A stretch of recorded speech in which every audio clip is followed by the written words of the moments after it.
езика му, за да възхвалява Аллах с чиста уста, с чист език. Тогава, когато пияницата се излязла от безсъзнание, хората му казали: знаеш ли какво се случи с теб? Не знам. Ибрахим бин Етем, който е от праведниците на Аллах Теаля, изми твоята уста. Тогава този пияница, който се е осъзнал, казал следното: щом като той направи това за мен заради Аллах, то аз се покайвам. Аз се разкайвам. И отказвам вече да пия алкохол, да се противопоставям на Аллах.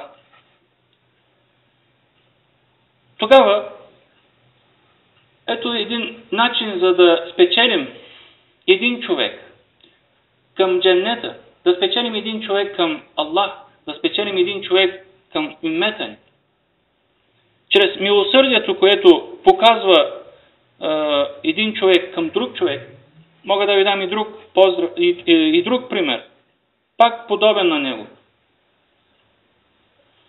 С поздрава селям, където един пияница също е вървял по улицата и един от праведниците на Аллах Субхану ва Тааля го поздравява: селямун алейкум. А той казва: ти защо ме поздравяваш? Всички ме отбягват. Аз съм човек, който няма достоинство, човек, който загубил достоинство в очите на хората. Хората не ме уважават. Ти защо проявяваш такова добро отношение към мен? Милосърдие към мен. И той казва: ти не си ли мюсюлмани? Не, мюсюлмани са.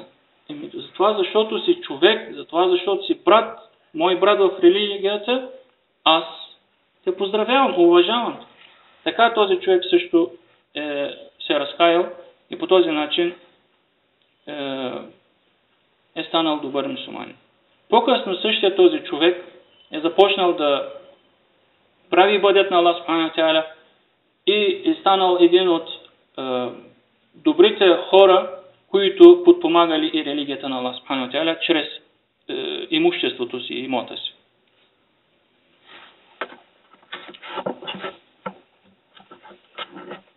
В хадис, предаден хадис на Расулуллах саллаллаху алейхи ва саллям, се разказва за един човек, който решил да даде садака милостиня. Чрез най-доброто проявление на милосърдието, разбира се, е подаянието, садакат. Така този човек през нощта взел милостинята си, излязъл от вкъщи и без да знае, я дал на един крадец. На следващия ден хората започнали да говорят: чудно, тази нощ била дадена милостина на един крадец. Човекът си казал: о Аллах, слава на теб, аз непременно ще дам милостиня. Отново взел милостината си и излязъл на втората нощ. И този път, без да знае, е дал на една проститутка. На другия ден хората започнали да говорят: невъзможно! Как може? Тази нощ била дадена милостиня на една проститутка. Човекът си казал: о Аллах, слава на теб, че дадох милостината дори и на проститутка. Аз непременно пак ще дам садака. Същата нощ отново взел милостината си и излязал от къщи, като и този път, без да знае, е дал на един богат човек, богаташ. На следващия ден хората пак учудено започнали да говорят: що за работа е това? Тази нощ пък била дадена милостина на един богаташ. Човекът казал: о Аллах, благодаря ти, че дадох милостиня, въпреки че я дадох на крадец, проститутка или богаташ.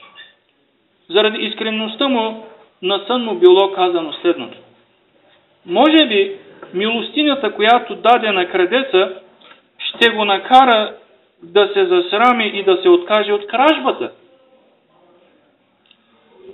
Проститутката пък може да съжали за това, което прави, и да стане достойна жена, а богатият човек да се поучи от това и да започне да раздава на нуждаещите се от богатството, което Аллах му е дал. Хадисът е достоверен и от сборника, поместен в сборника на имам Бухари. За тези, които чуват за първи път този хадис, да не остават с впечатлението, че е слаб. Хадисът е от сборника на имам Бухари в глава Зекят номер 14. Така, виждаме в този хадис на Мухаммед саллаллаху алейхи ва саллям, че садака трябва да се дава не само както ние си казваме, аз ще дам садака на той, който говее, той, който се кланя. Т.е. който е праведен човек. Садака може да се даде и на крадец, и на жена, която прелюбодейства, дори и на богат човек. Разбира се, той ги е дал без да знае за това нещо. Повярвайте ми, преживях една случка, която не искам да разказвам, защото се срамувам от нея. Лично преживяване, но просто има голяма поука в нея, затова искам да споделя с вас. Две случки ще ви разкажа по този въпрос. Веднъж, когато се прибирахме от Пазарлък, Алиш Вериш със семейството ми, отседнахме така на пейка и на пътя покрай нас мина един случката се случва в Англия, там където живея от 4 години. Един англичанин, който има вид на човек, който е пияница или от този род. И протегна ръка, каза: дай ми пари. В него момент, нали, аз погледнах така леко пренебрежително. Точно на тебе ли ще дам сега садака? Та няма ли други мюсюлмани да дам аз на тях? Нали, с тази умисъл. И излязох с извинението, че не са ми останали дребни в джоба. Както много често правим. Дори и някои деца, дори и хора, които са превърнали просенето в професия, ние ги отбягваме, ние ги изгонваме, прогонваме ги. И още повече дори ги нахокваме чрез лоши думи. Знаете ли какво ми отговори този човек? Каза следното, попитаме следното. Вие мюсюлмани ли сте?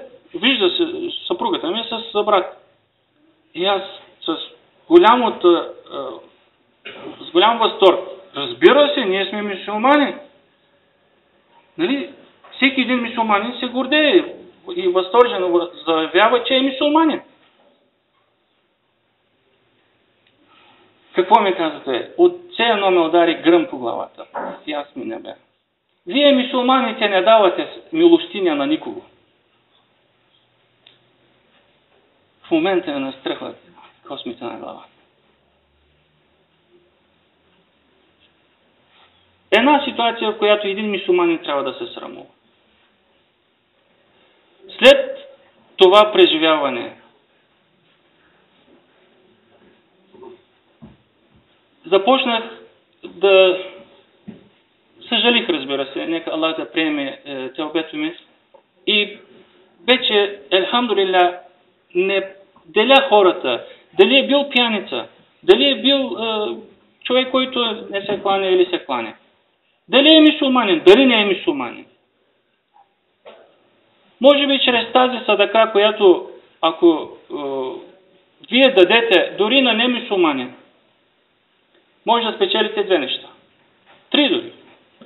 Първото, което е най-доброто, този човек посредством милосърдието и доброто отношение към него да стане мюсюлманин. Най-доброто. Следващото, което може да направите, може да спечелите този човек като приятел.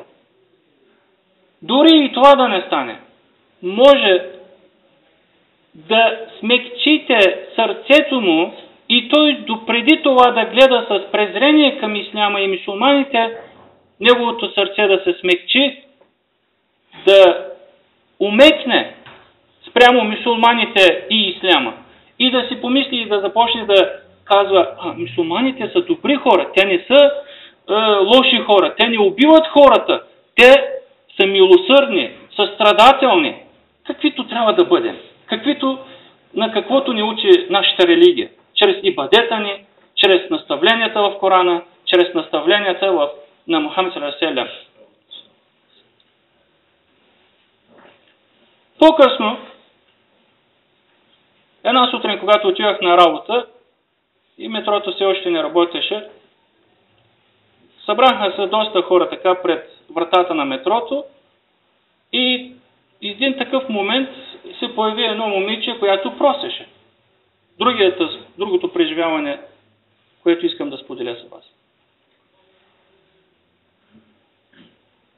Аз мушнах ръката си в джоба и проверих дали имам пари в джоба си. Хамдулилlah има. Значи, такава ситуация попаднах, че това момиче обиколи всички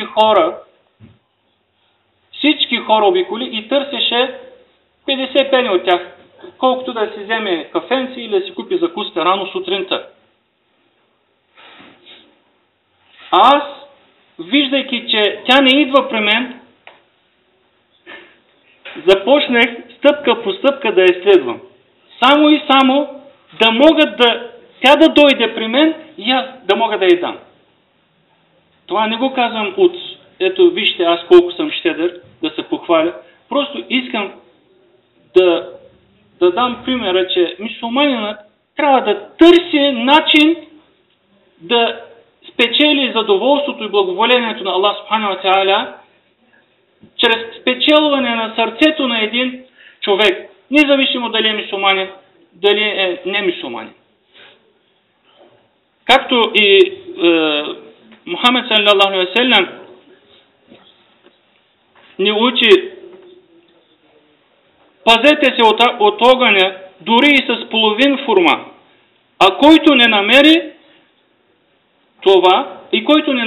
това, т.е. да има и половин фурма, тогава да се пази с блага дума. Чрез благата дума, ако нямаме какво да дадем за садака, тогава когато ни поискат, да с блага дума и с усмивка на лице, да кажем: съжалявам, в момента съм затруднено положение, друг път, иншаллах. Значи, дори да спечелим сърцето на този човек, дори да не можем да дадем, но с искрени слова. Разбира се, тогава, когато имаме, нека да дадем 10 стотинки да са. 10 стотинки човек не може да си купи дори и половин хляб. Дори и половин хляб. Но ние трябва да се стремим към спасението от джехенемски огън, дори и с половин фурма.